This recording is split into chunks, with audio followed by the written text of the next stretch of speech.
ओम श्री गणेशाय नमः। आप सभी का हमारे YouTube चैनल पर हार्दिक स्वागत है। आइए सुने गणेश जी की पौराणिक कथाएं। एक गांव था जिसमें एक सेठ जी अपने परिवार के साथ रहते थे। सेठ जी का गांव के पास के ही शहर में बड़ा व्यापार था।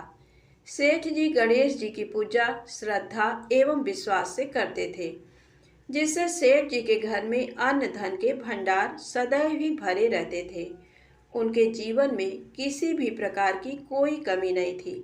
नित्य प्रतिदिन नियम अनुसार रोज वो नदी पर नहाने जाते और आकर गणेश जी की पूजा करते, उन्हें भोग लगाते, फिर स्वयं भोजन करते थे। ये बात सेठानी जी को अच्छी नहीं लगती थी। वो धार्मिक नहीं थी और ईश्वर में इतना विश्वास नहीं रखती थी। एक बार सेठानी जी ने सोचा कि ये इतना गणेश जी को मानते हैं, गणेश जी की पूजा करते हैं, इससे होता क्या है। आज तो देखती हूँ वो कैसे गणेश जी की पूजा करते हैं। अगले दिन जब सेठ जी नदी पर नहाने जाते हैं तो सेठानी जी गणेश जी की मूर्ति को उठाकर मूर्ति को कपड़े से ढककर बगीचे में जमीन में दबा देती हैं। जब सेठ जी नदी पर से नहाकर घर आते हैं और देखते हैं कि गणेश जी की मूर्ति तो मंदिर में नहीं है, तो वो सेठानी से पूछते हैं, गणेश जी की मूर्ति मंदिर में नहीं है, कहाँ गई। तो सेठानी जी बोलती है, मुझे नहीं मालूम, मूर्ति को घर में बहुत ढूंढते हैं उस दिन, क्योंकि वो गणेश जी को भोग नहीं लगा पाए थे। इसके लिए सेठ जी ने अन्न जल का भी त्याग कर दिया और गणेश जी से प्रार्थना करने लगे कि हे प्रभु, लगता है आप मुझसे रुष्ट हो गए हो और कहीं चले गए हो। आप अपनी कृपा दृष्टि मुझ पर बरसाइए, प्रभु मुझे दर्शन दीजिए। सेठ जी ने मन ही मन सोचा कि अब से जब तक आप मुझे मिल नहीं जाते, मुझे दर्शन नहीं दे देते, तब तक मैं अन्न जल का त्याग करता हूँ। वो दिन पूरा निकल गया। रात्रि में सेठ जी की भक्ति से प्रसन्न होकर गणेश जी भगवान ने स्वप्न में भगवान एक छोटे से चूहे के साथ खेल रहे होते हैं और चूहे को खाने को लड्डू देते हैं। चूहा लड्डू लेकर बगीचे में जाता है और जमीन को खोदता है और लड्डू वहीं डाल देता है।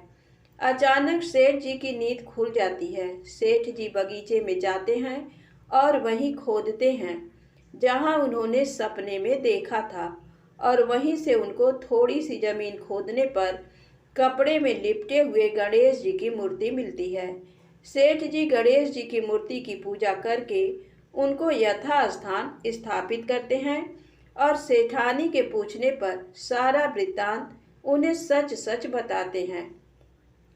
बात को जानकर सेठानी जी को आश्चर्य होता है और सेठानी जी मन ही मन श्रद्धा एवं विश्वास से गणेश जी भगवान की भक्त बन जाती हैं और सेठ जी से कहती हैं कि मुझसे बड़ा भारी अपराध हो गया है। अब हम दोनों पति पत्नी प्रेम सहित गणेश जी भगवान की आराधना करेंगे एवं उनकी पूजा में कभी कोई कमी नहीं आने देंगे। ये सुनकर सेठ जी अत्यधिक प्रसन्न हो जाते हैं और दोनों पति पत्नी गणेश जी भगवान को धन्यवाद करते हैं। प्रेम से बोलो गणेश जी महाराज की जय हो। गणेश जी की दूसरी कहानी। एक सेठ और सेठानी रहते थे। वह बहुत ही धार्मिक प्रवृत्ति के थे और गणेश भगवान के अनन्य भक्त थे। वह दोनों बिना चुके हर बुधवार को गणेश जी का व्रत रखते थे और शाम को 11 ब्राह्मणों को भोजन खिलाने के बाद ही अपना व्रत खोलते थे। सेठ जी का काफी बड़ा परिवार था। वह सब आपस में बड़े प्यार और भाईचारे से रहते थे, लेकिन सेठ और सेठानी की कोई संतान नहीं थी। इस विषय पर परिवार और गांव के लोग आपस में काना फूसी करते थे, कहते कि सेठानी 5 है। ये सब बातें सुनकर सेठ और सेठानी बहुत दुखी होते थे। एक बुधवार के दिन सेठ और सेठानी गणेश जी की पूजा संपन्न करके मंदिर से बाहर आ रहे थे। तभी उन्हें सीढ़ियों पर एक छोटा सा बच्चा अकेले बैठा हुआ दिखा। बच्चे को देखते ही दोनों उसके पास गए और पूछा कि तुम्हारे माता पिता कहाँ हैं। लेकिन बच्चे ने अभी तक ठीक से बोलना नहीं सीखा था, इसीलिए वह बोल नहीं पाया। वह दोनों बच्चे के पास शाम तक बैठे रहे। तब तक पंडित जी और सेठ जी ने नौकरों ने आसपास जाकर बच्चे के माता पिता को खोजने की कोशिश की, लेकिन उन्हें बच्चे के माता पिता या बच्चे खोने की कोई खबर नहीं मिली। फिर पंडित जी ने सेठ और सेठानी को बच्चा अपने घर ले जाने के लिए कह दिया। साथ में ये भी कहा कि अगर बच्चे के माता पिता यहाँ पर आते हैं तो मैं स्वयं उन्हें आपके पास ले जाऊंगा। सेठ और सेठानी खुशी खुशी उन्हें नन्हे बालक को अपने साथ घर ले आए। सेठानी ने बच्चे का नाम अपने आराध्य भगवान गणेश जी के नाम पर गणेश रखा और बड़े ही प्यार दुलार से उसका पालन पोषण शुरू कर दिया। कुछ दिनों बाद उसी गांव में एक ठग पति पत्नी आए। उनका इरादा गांव के सबसे अमीर आदमी को ठगने का था। वह दोनों ठग गणेश मंदिर की सीढ़ियों पर बैठे सोच विचार कर रहे थे। वहां पर पंडित जी आए और गांव में अनजान लोगों के दिखते ही उनसे पूछा, क्या आपका बच्चा खो गया है? दोनों ठग तो चोरी चकारी के लिए बहाना ढूंढ ही रहे थे, इसलिए उन्होंने तुरंत हाँ कह दिया। तब पंडित जी ने कहा, चिंता की कोई बात नहीं, आपका बच्चा एक सेठ जी के घर पर पल रहा है। पंडित जी उन दोनों को सेठ जी के घर पर ले गए। गणेश के माता पिता आए हैं ये खबर सुनकर सेठ और सेठानी बहुत दुखी हुए। सेठ जी ने उन दोनों पति पत्नी को एक रात के लिए अपने अतिथि गृह में ठहराया। अब वह दोनों ठग सिर्फ मौके की फिराक में थे। उसी रात सभी लोग सो जाने के बाद वे ठग एक एक करके सभी कमरों की तलाशी लेने लगे। तलाशी लेते लेते वह दोनों तिजोरी वाले कमरे में पहुंच गए। छानबीन के वक्त होने वाली छोटी मोटी आवाज़ों से सेठ जी का एक नौकर जग गया और आवाज़ की दिशा में तिजोरी वाले कमरे के नज़दीक आ पहुंचा। उसने चुपके से अंदर झांक कर देखा तो दोनों मेहमान कीमती सामान चुरा रहे थे। नौकर ने ये देखते ही धीरे से उस कमरे के बाहर की कुंडी लगा दी और चोर चोर बोलकर पूरे घर में हल्ला कर दिया। शोरगुल की आवाज़ सुनते ही घर के सारे लोग इकट्ठा हो गए। फिर सेठ जी ने उन दोनों चोर पति पत्नी को कमरे से बाहर निकाला और सुबह सुबह पंचायत में हाजिर कर दिया। सेठ जी ने सरपंच जी को पूरा मसला बताया और कहा कि ये दोनों तो चोर हैं, अब हम पुत्र गणेश को इन दोनों को नहीं देंगे।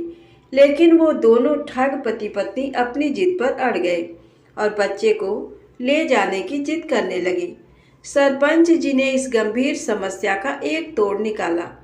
उन्होंने सेठानी और उस दूसरी औरत को गणेश जी के सामने खड़ा कर दिया और कहा, जिसके भी आंचल से दूध की धार गणेश के मुंह में जाएगी, बालक गणेश उसके पास ही रहेगा।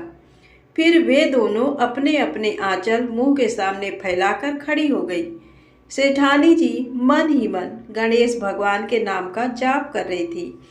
देखते ही देखते गणेश भगवान की कृपा से सेठानी के आंचल से दूध की एक धार गणेश जी के मुंह में गिरी और इस तरह बालक गणेश सेठ और सेठानी के साथ हमेशा के लिए रहने लगा। गणेश जी की दूसरी कहानी।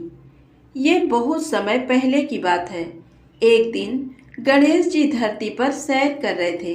सैर करते करते वह एक अनाज के खेत में पहुंच गए और भूख लगने के कारण उन्होंने उस खेत में से 12 अनाज के दाने तोड़कर खा लिए।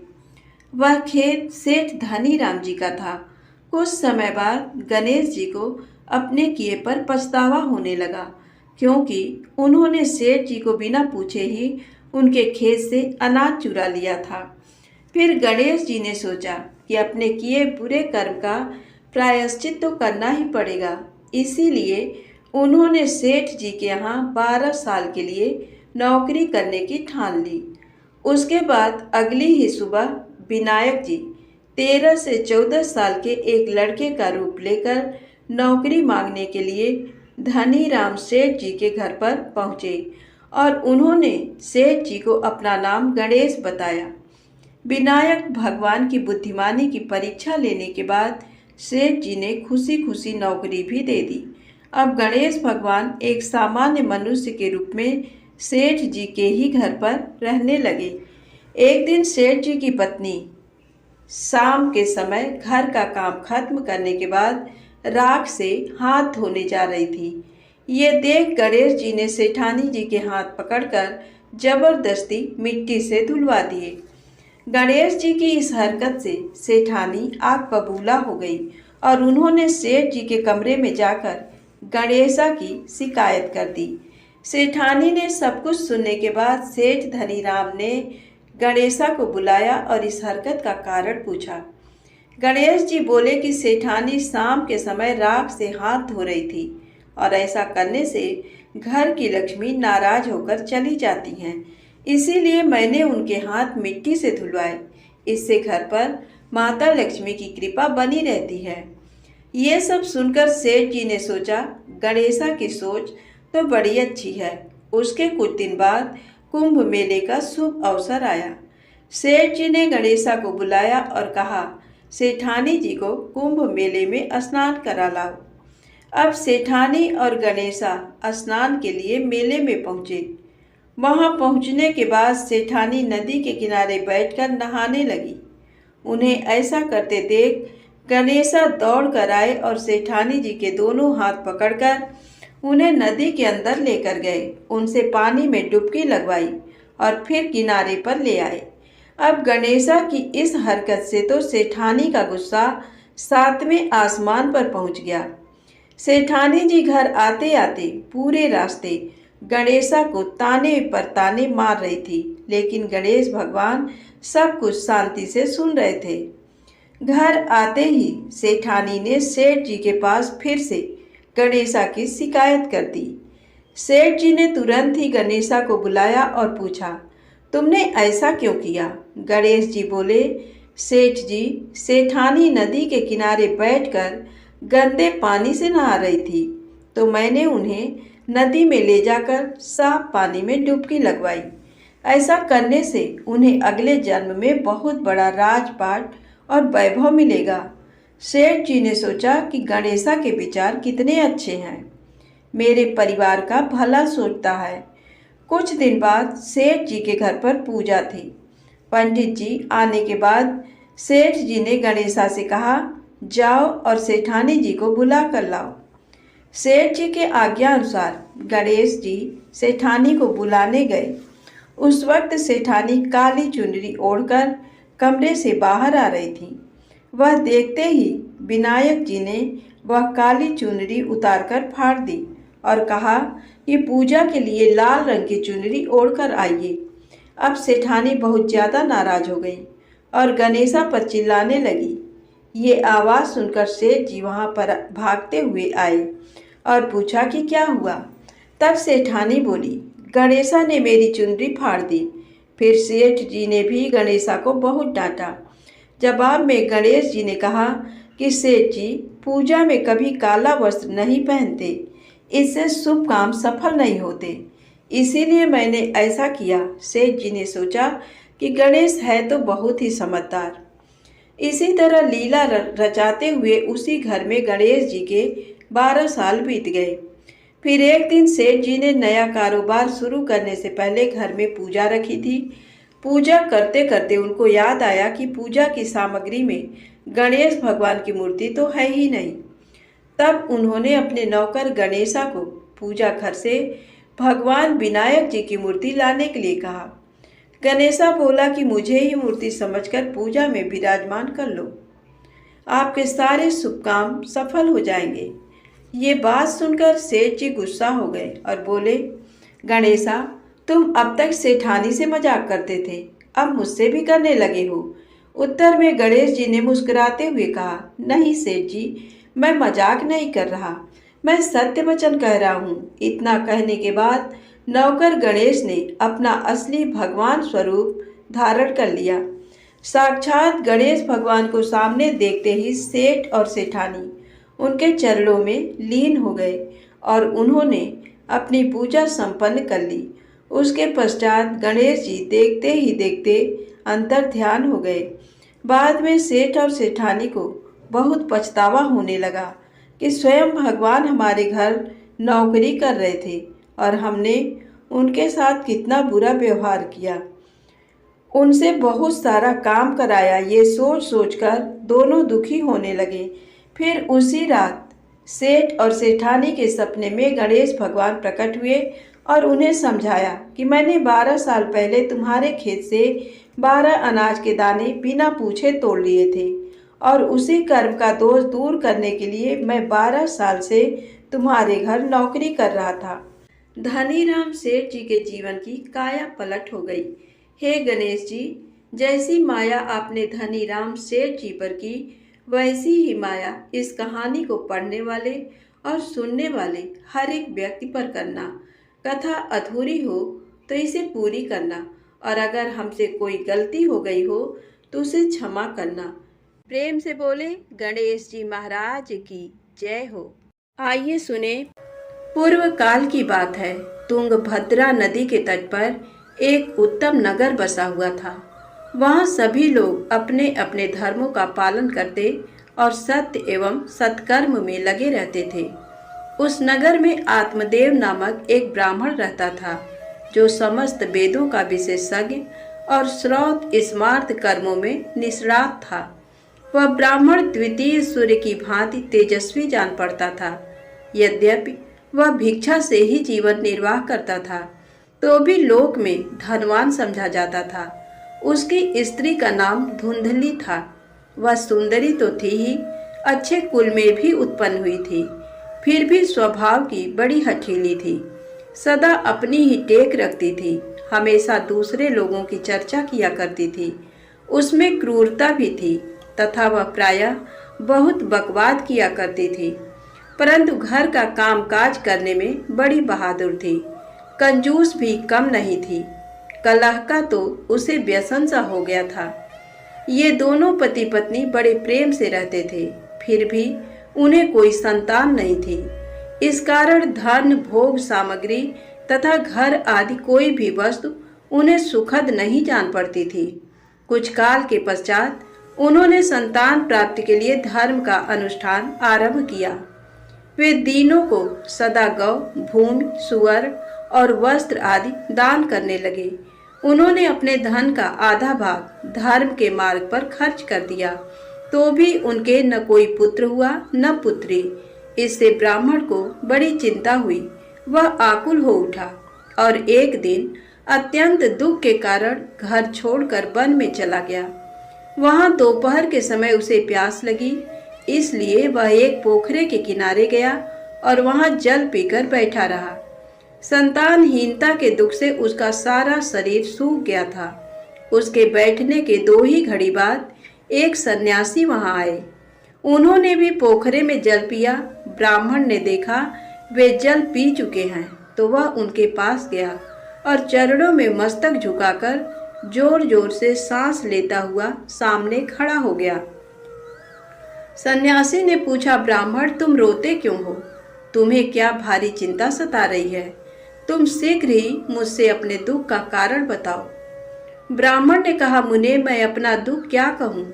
ये सब मेरे पूर्व पापों का संचित फल है। मेरे कोई संतान नहीं है, इससे मेरे पितर भी दुखी हैं। वे मेरे पूर्वज मेरी दी हुई जलांजलि को जब पीने लगते हैं, उस समय वह उनकी चिंता जनित सांसों से कुछ गर्म हो जाती है। देवता और ब्राह्मण भी मेरी दी हुई वस्तु को प्रसन्नता पूर्वक नहीं लेते। संतान के दुख से मेरा संसार सूना हो गया है, अतः अब मैं यहाँ प्राण त्यागने के लिए आया हूँ। संतानहीन पुरुष का जीवन धिक्कार के योग्य है।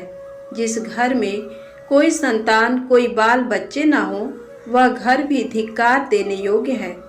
निसंतान पुरुष के धन को भी धिक्कार है तथा संतानहीन कुल भी धिक्कार के ही योग्य है। मैं अपने दुर्भाग्य को कहाँ तक बताऊं? जिस गाय को पालता हूँ वह भी सर्वथा बंध्या हो जाती है। मैं जिसको रोपता हूँ उस वृक्ष में भी फल नहीं लगते।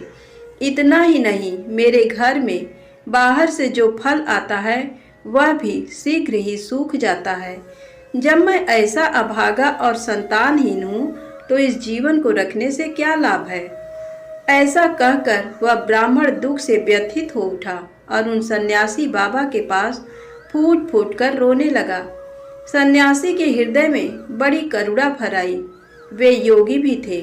उन्होंने ब्राह्मण के ललाट में लिखे हुए विधाता के अक्षरों को पढ़ा और सब कुछ जानकर विस्तार पूर्वक कहना आरंभ किया। सन्यासी ने कहा, ब्राह्मण सुनो, मैंने इस समय तुम्हारा प्रारब्ध देखा है।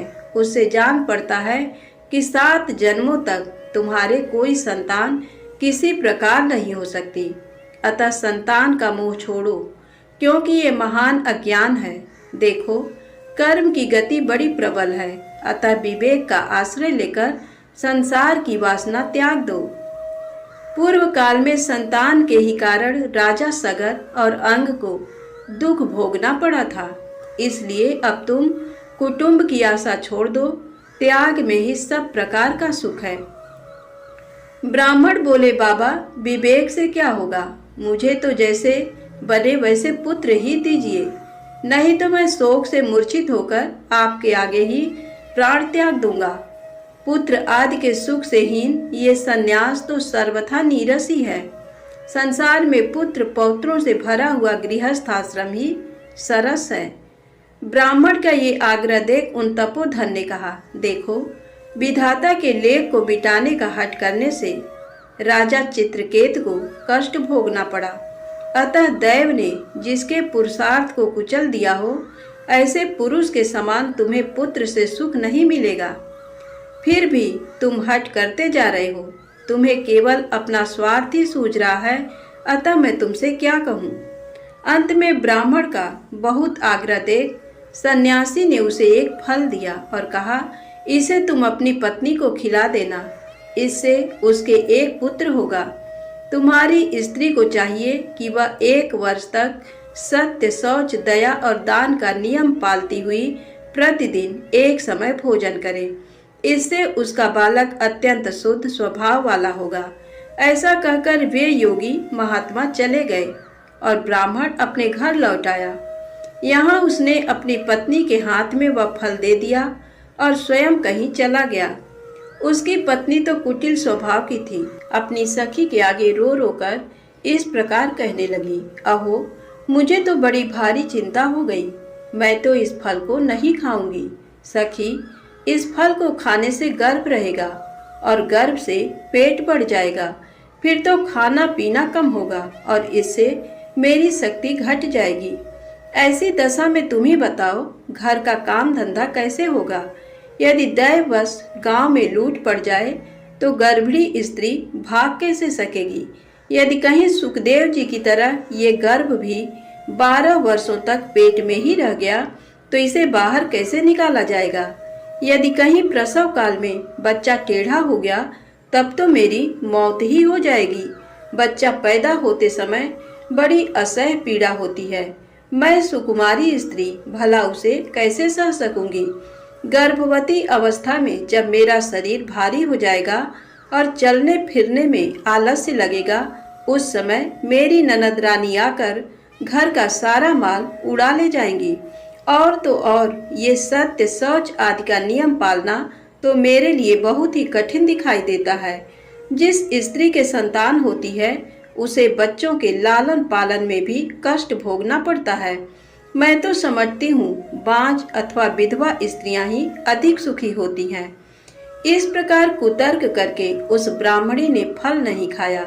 जब पति ने पूछा, तुमने फल खाया, तो उसने कह दिया, हाँ खा लिया। एक दिन उसकी बहन अपने आप ही उसके घर आई। धुंधली ने उसके आगे अपना सारा वृत्तांत सुनाकर कहा, बहन, मुझे इस बात की बड़ी चिंता है कि संतान न होने पर मैं पति को क्या उत्तर दूंगी। इस दुख के कारण मैं दिनों दिन दुबली हुई जा रही हूँ। बताओ मैं क्या करूँ। तब उसने कहा, दीदी, मेरे पेट में बच्चा है। प्रसव होने पर वह बालक मैं तुमको दे दूंगी। तब तक तुम गर्भवती स्त्री के भांति घर में छिपकर मौज से रहो। तुम मेरे पति को धन दे देना, इससे वे अपना बालक तुम्हें दे देंगे तथा लोगों में इस बात का प्रचार कर देंगे कि मेरा बच्चा 6 महीने का होकर मर गया। मैं प्रतिदिन तुम्हारे घर में आकर बच्चे का पालन पोषण करती रहूंगी। तुम इस समय परीक्षा लेने के लिए ये फल गौ माता को खिला दो। तब उस ब्राह्मणी ने स्त्री स्वभाव के कारण वह सब कुछ वैसे ही किया। तदनंतर समय आने पर उसकी बहन को बच्चा पैदा हुआ। बच्चे के पिता ने बालक को लाकर एकांत में धुंधली को दे दिया। उसने अपने स्वामी को सूचना दे दी कि मेरे बच्चा पैदा हो गया और कोई कष्ट नहीं हुआ। आत्मदेव के पुत्र होने से लोगों को बड़ी प्रसन्नता हुई। ब्राह्मण ने बालक का जात कर्म संस्कार करके ब्राह्मणों को दान दिया। उसके दरवाजे पर गाना बजाना आदि नाना प्रकार का मांगलिक उत्सव होने लगा। धुंधली ने स्वामी से कहा, मेरे स्तनों में दूध नहीं है, फिर गाय भैंस आदि अन्य जीवों के दूध से मैं बालक का पोषण कैसे करूंगी। मेरी बहन को भी बच्चा हुआ था किंतु वह मर गया, अतः अब उसी को बुलाकर घर में रखिए, वही आपके बालक का पालन पोषण करेगी। उसके पति ने पुत्र की जीवन रक्षा के लिए सब कुछ किया। माता ने उसका नाम धुंधकारी रखा। तदनंतर 3 महीने बीतने के बाद ब्राह्मण की गौ ने भी एक बालक को जन्म दिया, जो सर्वांग सुंदर, दिव्य, निर्मल तथा सुवर्ण की सी कांति वाला था। उसे देखकर ब्राह्मण देवता को बड़ी प्रसन्नता हुई और उसने स्वयं ही बालक के सब संस्कार किए। उस बालक के कान गौ के समान थे। ये देखकर आत्मदेव ने उसका नाम गोकर्ण रख दिया। कुछ काल व्यतीत होने पर वे दोनों बालक जवान हो गए। उनमें गोकर्ण तो पंडित और ज्ञानी हुआ, किंतु धुंधकारी महादुष्ट निकला। स्नान और शौचाचार का तो उसमें नाम भी नहीं था। वह अभक्ष्य भक्षण करता, क्रोध में भरा रहता और बुरी बुरी वस्तुओं का संग्रह किया करता था। भोजन तो वह सबके हाथ का कर लेता था, चोरी करता, सब लोगों से द्वेष बढ़ाता, दूसरों के घरों में आग लगा देता और खिलाने के बहाने छोटे बच्चों को पकड़कर कुएं में डाल देता था। जीवों की हिंसा करने का उसका स्वभाव हो गया था। वह हमेशा हथियार लिए रहता और दीन दुखियों तथा अंधों को कष्ट पहुंचाया करता था। चांडालों के साथ उसने खूब मेल बढ़ा लिया था। वह प्रतिदिन हाथ में फंदा लिए कुत्तों की टोली के साथ शिकार की टोह में घूमता रहता था। उसने बेश्या के कुसंग में पड़कर पिता का सारा धन बर्बाद कर दिया। एक दिन तो माता पिता को खूब पीटकर वह घर के सारे बर्तन भांडे उठा ले गया। इस प्रकार धनहीन हो जाने के कारण बेचारा बाप फूट फूट कर रोने लगा। वह बोला, इस प्रकार पुत्रवान बनने से तो अपुत्र रहना ही अच्छा है। कुपुत्र बड़ा ही दुखदाई होता है। अब मैं कहाँ रहूं, कहाँ जाऊं, कौन मेरा दुख दूर करेगा। हाय, मुझ पर बड़ा भारी कष्ट आ पहुंचा। अब तो मैं इस दुख से अपना प्राण त्याग दूंगा। इसी समय ज्ञानवान गोकर्ण जी वहां आए और वैराग्य का महत्व दिखलाते हुए अपने पिता को समझाने लगे। पिताजी, इस संसार में कुछ भी सार नहीं है, दुख ही इसका स्वरूप है। ये जीवों को मोह में डालने वाला है। भला यहाँ कौन किसका पुत्र है और कौन किसका धन। जो इनमें आसक्त होता है उसे ही रात दिन जलना पड़ता है। इंद्र अथवा चक्रवर्ती राजाओं को भी कोई सुख नहीं है। सुख तो बस एकांतवासी वैराग्यवान मुनि को ही है। संतान के प्रति जो आपकी ममता है ये महान अज्ञान है, इसे छोड़िए। मोह में फंसने से मनुष्य को नरक में ही जाना पड़ता है। औरों की तो बात ही क्या है, आपका ये प्रिय शरीर भी एक न एक दिन नष्ट हो जाएगा, आपको छोड़कर चल देगा। इसलिए आप अभी से सब कुछ छोड़कर वन में चले जाइए। गोकर्ण की बात सुनकर उनके पिता आत्मदेव वन में जाने के लिए उद्यत होकर बोले, तात, मुझे वन में रहकर क्या करना चाहिए, ये विस्तार पूर्वक बताओ। मैं बड़ा सठ हूँ। अब तक कर्म बस स्नेह के बंधन में बंधकर मैं अपंग की भांति इस गृह रूपी अंधेरे कुएं में ही पड़ा हुआ हूँ। दयानिधे, तुम निश्चय ही मेरा उद्धार करो। गोकर्ण ने कहा, पिताजी, हड्डी, मांस और रक्त के पिंड रूप इस शरीर में आप मैंपन का अभिमान छोड़ दीजिए और स्त्री पुत्र आदि वे मेरे हैं, इस भाव को सदा के लिए त्याग दीजिए। इस संसार को निरंतर क्षण भंगुर देखिए और एकमात्र वैराग्य रस के रसिक होकर भगवान के भजन में लग जाइए। सदा भगवत भजन रूप दिव्य धर्म का ही आश्रय लीजिए। सकाम भाव से किए जाने वाले लौकिक धर्मों को छोड़िए। साधु पुरुषों की सेवा कीजिए। भोगों की तृष्णा को त्याग दीजिए तथा दूसरों के गुण दोषों का विचार करना शीघ्र छोड़कर निरंतर भगवत सेवा एवं भगवत कथा के रस का पान कीजिए। इस प्रकार पुत्र के कहने से आत्मदेव 60 वर्ष की अवस्था बीत जाने पर घर छोड़कर स्थिर चित्त से वन को चले गए और वहां प्रतिदिन भगवान श्रीहरि की परिचर्या करते हुए नियम पूर्वक 10वें स्कंद का पाठ करने से उन्होंने भगवान श्री कृष्ण चंद्र को प्राप्त कर लिया। सूत जी कहते हैं, पिता के विरक्त होकर वन में चले जाने के बाद एक दिन धुंधकारी ने अपनी माता को खूब पीटा और कहा, बता धन कहाँ रखा है, नहीं तो लातों से तेरी खबर लूंगा। उसकी इस बात से डरकर और पुत्र के उपद्रवों से दुखी होकर उसकी माँ रात को कुएं में कूद पड़ी। इससे उसकी मृत्यु हो गई। इस प्रकार माता पिता के न रहने पर गोकर्ण जी तीर्थ यात्रा के लिए चल दिए। वे योगनिष्ठ थे। उनके मन में इस घटना के कारण न कोई दुख था न कोई सुख, क्योंकि उनका न कोई शत्रु था न मित्र। अब धुंधकारी 5 वेश्याओं के साथ घर में रहने लगा। उनके पालन पोषण के लिए बहुत सामग्री जुटाने की चिंता से उसकी बुद्धि मोहित हो गई थी, अतः वह अत्यंत क्रूरतापूर्ण कर्म करने लगा। एक दिन उन कुलटाओं ने उससे गहनों के लिए इच्छा प्रकट की। धुंधकारी तो काम से अंधा हो रहा था, उसे अपनी मृत्यु की भी याद नहीं रहती थी। ये गहने जुटाने के लिए घर से निकल पड़ा और जहां तहां से बहुत सा धन चुराकर पुनः अपने घर लौट आया। वहां आकर उसने उन वेश्याओं को बहुत से सुंदर सुंदर वस्त्र और कितने ही आभूषण दिए। अधिक धन का संग्रह देखकर रात में उन स्त्रियों ने विचार किया, ये प्रतिदिन चोरी करने जाता है, अतः राजा इसे अवश्य पकड़ेंगे, फिर सारा धन छीनकर निश्चय ही इसे प्राणदंड भी देंगे। ऐसी दशा में इस धन की रक्षा के लिए हम लोग क्यों न इसे गुप्त रूप से मार डालें। इसे मार ये सारा धन लेकर हम कहीं और जगह चल दें। ऐसा निश्चय करके उन स्त्रियों ने धुंधकारी के सो जाने पर उसे रस्सियों से कसकर बांध दिया और गले में फांसी डालकर उसके प्राण लेने की चेष्टा करने लगी, किंतु वह तुरंत नहीं मरा।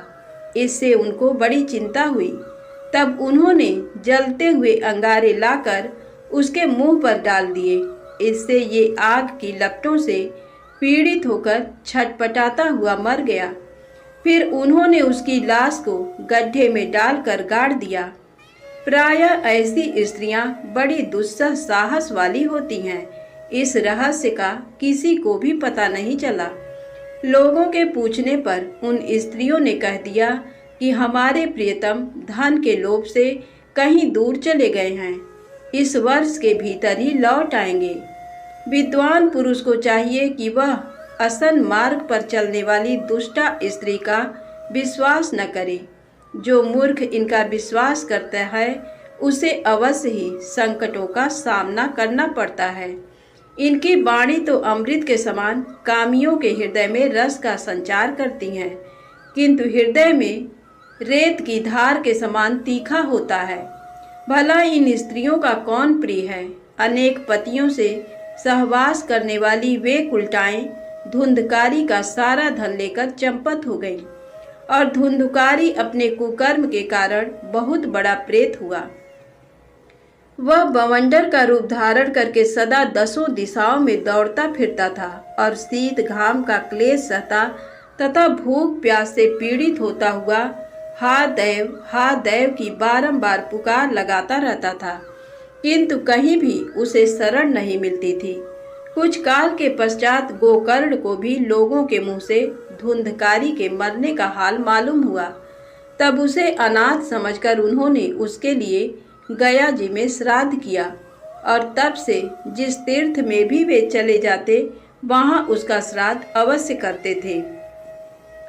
इस प्रकार तीर्थों में भ्रमण करते हुए गोकर्ण जी एक दिन अपने गांव में आए और रात्रि के समय दूसरों की दृष्टि से बचकर वे अपने घर के आंगन में सोने के लिए गए।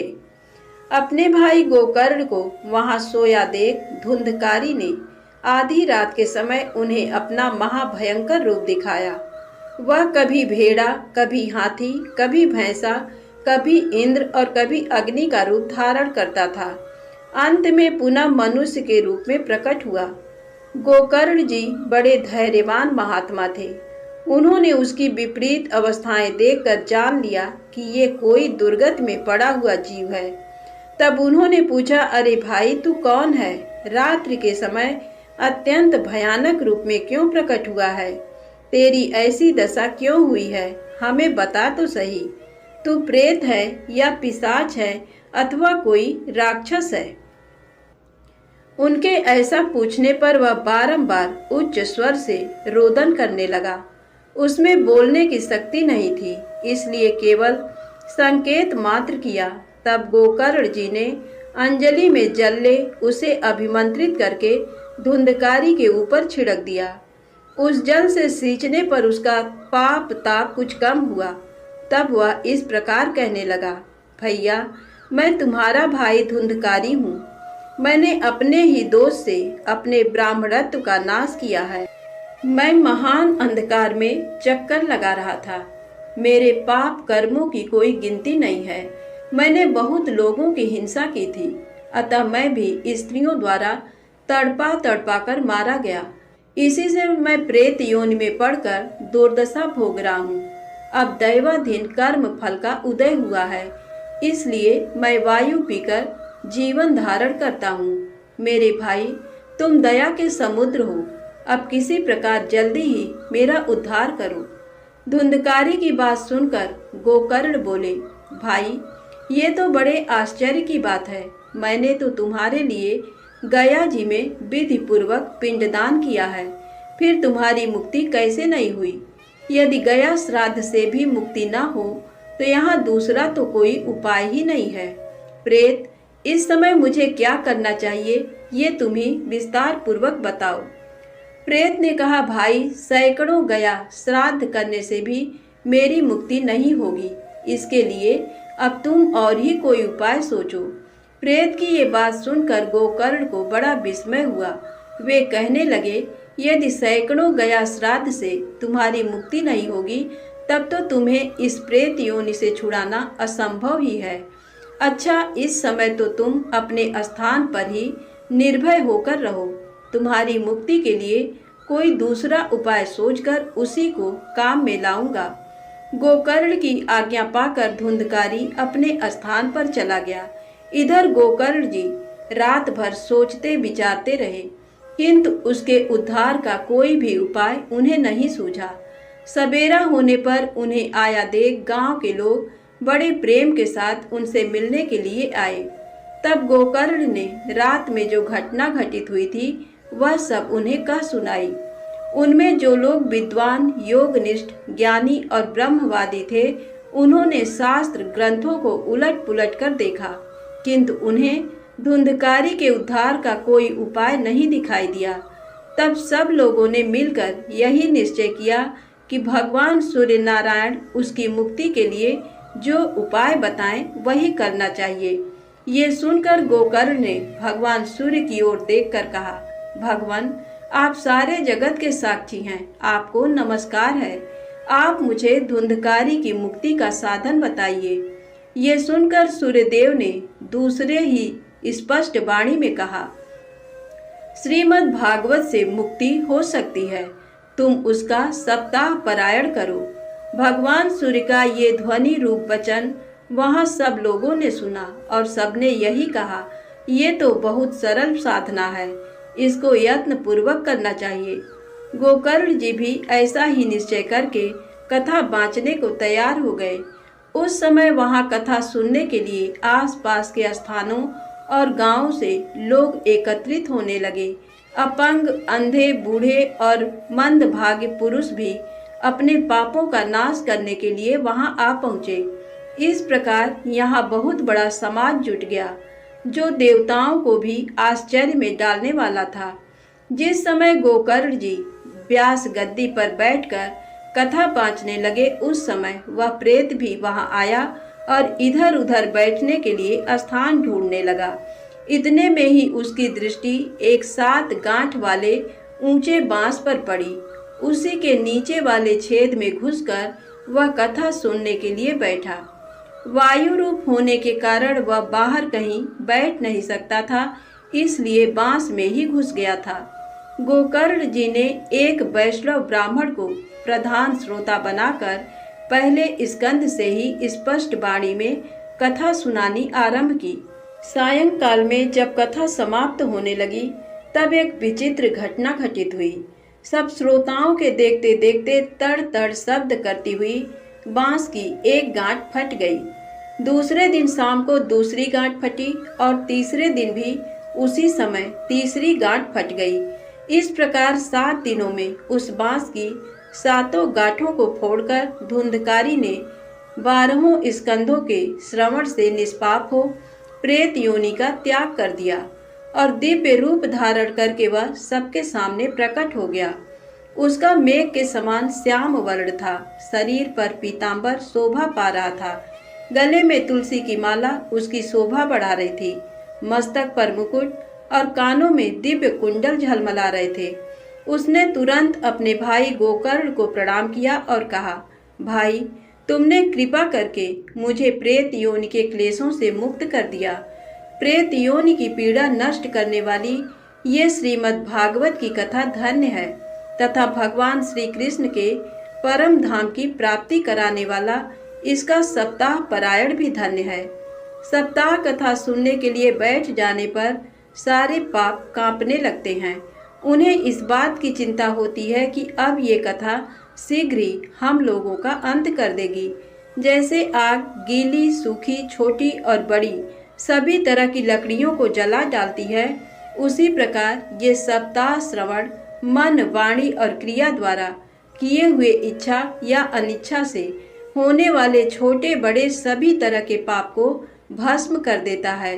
विद्वानों ने देवताओं को सभा में कहा है कि इस भारतवर्ष में जो पुरुष श्रीमद् भागवत की कथा नहीं सुनते, उनका जन्म व्यर्थ ही है।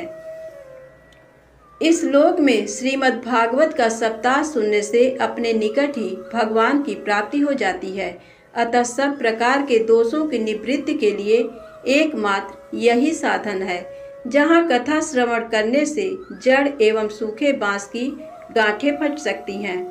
धुंधकारी इस प्रकार की बातें कह ही रहा था कि उसे लेने के लिए आकाश से एक विमान उतरा। उसे चारों ओर मंडलाकार प्रकाश पुंज फैल रहा था। उसमें भगवान के बैकुंठवासी पार्षद विराजमान थे। धुंधकारी सब लोगों के देखते देखते उस विमान पर जा बैठा। उसमें आए हुए श्री विष्णु पार्षदों को देखकर गोकर्ण ने उनसे इस प्रकार पूछा, भगवान के परिकरों, यहाँ तो बहुत से शुद्ध अंतःकरण वाले मेरी कथा के श्रोता बैठे हुए हैं।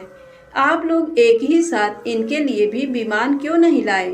देखने में आता है सबने समान रूप से यहाँ कथा श्रवण किया है, फिर फल में क्यों इस प्रकार भेद हुआ, ये बताने की कृपा कीजिए। भगवान के पार्षद बोले, गोकर्ण जी, इनके कथा श्रवण में भेद होने से ही फल में भी भेद हुआ है। यद्यपि श्रवण सब लोगों ने ही किया है, किंतु इसके जैसा मनन किसी ने नहीं किया है, इसीलिए फल में भेद हुआ है।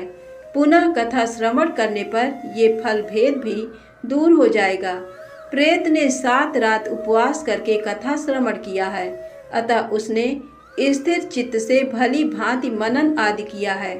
जो ज्ञान दृढ़ नहीं होता वह व्यर्थ हो जाता है। इसी प्रकार ध्यान न देने से श्रवण, संदेह से मंत्र और चंचल चित्त होने से जप निष्फल हो जाता है।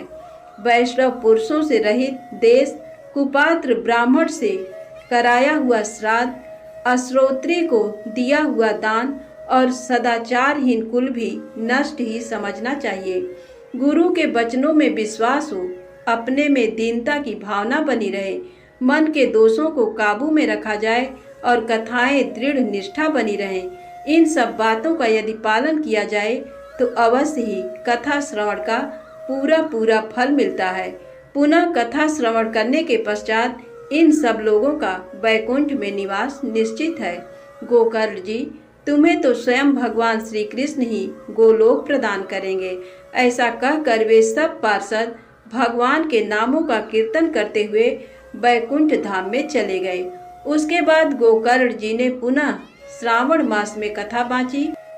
सब लोगों ने 7 दिन तक उपवास करके कथा श्रवण किया। नारद जी, कथा की समाप्ति होने पर वहाँ जो कुछ हुआ उसे सुनिए। उस समय बहुत से विमानों को साथ लिए भक्तों सहित साक्षात भगवान उस स्थान पर प्रकट हो गए। चारों ओर से जय जयकार और नमस्कार के शब्द बारंबार सुनाई देने लगे। भगवान ने प्रसन्न होकर वहां स्वयं भी अपने पांचजन्य नामक शंख को बजाया तथा गोकर्ण को छाती से लगाकर उन्हें अपने समान ही बना लिया। उनके सिवा और भी जितने श्रोता थे उन सबको श्री हरि ने एक ही क्षण में अपना सारूप्य दे दिया। वे सभी मेघ के समान श्याम वर्ण, पीतांबरधारी तथा किरीट और कुंडलों से सुशोभित हो गए। उस गांव में कुत्ते और चांडाल आदि जितने भी जीव थे उन सबको गोकर्ण की दया से भगवान ने विमान पर बिठा लिया और वैकुंठ धाम में भेज दिया, जहां योगी पुरुष जाया करते हैं। तत्पश्चात भक्त वत्सल भगवान गोपाल कथा श्रवण से प्रसन्न हो गोकर्ण को साथ ले गोप वल्लभ गोलोक धाम को पधारे। जैसे पूर्व काल में समस्त अयोध्यावासी भगवान श्री रामचंद्र जी के साथ साकेत धाम में गए थे, उसी प्रकार भगवान श्री कृष्ण ने उस गांव के सब मनुष्यों को योगियों के लिए भी दुर्लभ गोलोक धाम में पहुंचा दिया, जहां सूर्य, चंद्रमा और सिद्ध पुरुषों की भी कभी पहुंच नहीं होती। उसी लोक में वहां के सब प्राणी केवल श्रीमद् भागवत की कथा सुनने से चले गए। धन्यवाद दोस्तों। कथा अच्छी लगी हो तो कृपया चैनल को लाइक सब्सक्राइब अवश्य करें। एक बार प्रेम से बोलिए भक्त वत्सल भगवान की जय।